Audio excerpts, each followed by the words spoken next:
Tech 24, c'est une toute nouvelle émission sur France 24. C'est l'émission qui a envie de parler de nouvelles technologies, mais pas de la même façon que le font les autres. C'est-à-dire que dans Tech 24, on va s'attacher à développer tous les angles numériques sur l'actualité de la semaine. C'est-à-dire que France 24, c'est une chaîne d'infos internationale, donc on va prendre toutes ces news internationales et on va essayer de dégager cette variable aléatoire qui fait que le numérique, Internet, change, modifie ou réagit à l'actualité de la semaine.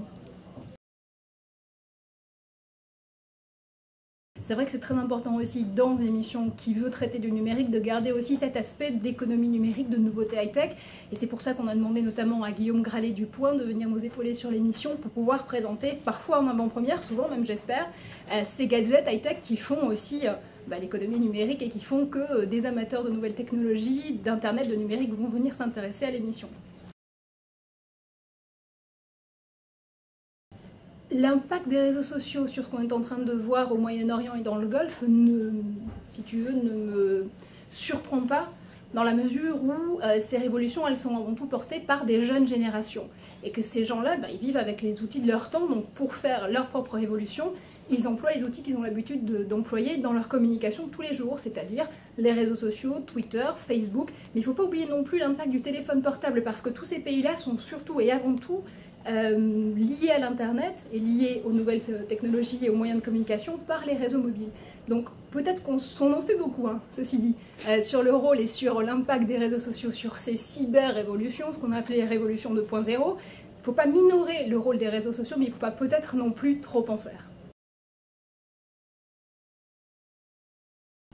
Oui, parce que je pense qu'aujourd'hui, les diffuseurs sont en train de prendre vraiment conscience de l'impact d'Internet sur l'actualité. C'est-à-dire qu'avant, finalement, Internet, c'était plus utilisé comme une variable aléatoire pour pouvoir donner un angle différent sur l'info, plus utilisé comme un outil gadget. Et en l'espace de 6 mois, on s'est vraiment rendu compte qu'Internet faisait aussi l'actualité. Donc aujourd'hui, les chaînes d'infos, notamment les chaînes d'infos internationales comme France 24, veulent avoir des émissions qui savent décrypter cet outil-là et qui savent surtout bien en parler. Alors, France 24 n'en est pas à son premier coup d'essai, puisqu'ils ont déjà des émissions comme Les Observateurs, par exemple, ou comme Vue du Net, qui réussissent à vraiment montrer l'impact au jour le jour des réseaux sociaux et pour les observateurs du journalisme citoyen sur ce que ça peut apporter à l'actualité. Aujourd'hui, il y a maintenant donc Tech 24 qui est en hebdomadaire et qui va permettre aussi de développer des tendances, ces tendances qui font que le numérique impacte sur l'actualité.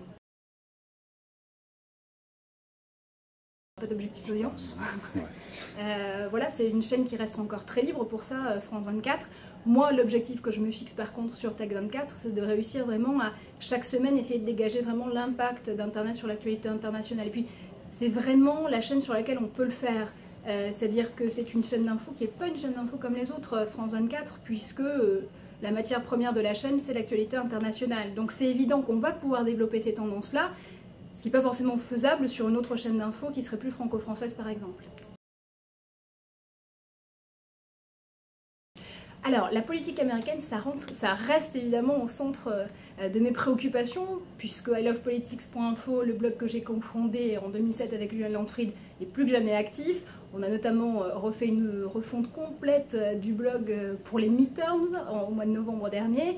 Donc oui, évidemment, la politique américaine, c'est toujours quelque chose qui m'intéresse et que je vais continuer à couvrir, que ce soit pour France 24, puisque cette année notamment, j'ai co-présenté plusieurs éditions spéciales américaines avec Léa Salamé en novembre ou avec les journalistes qui font ici les présentations de nuit pour le State of the Union.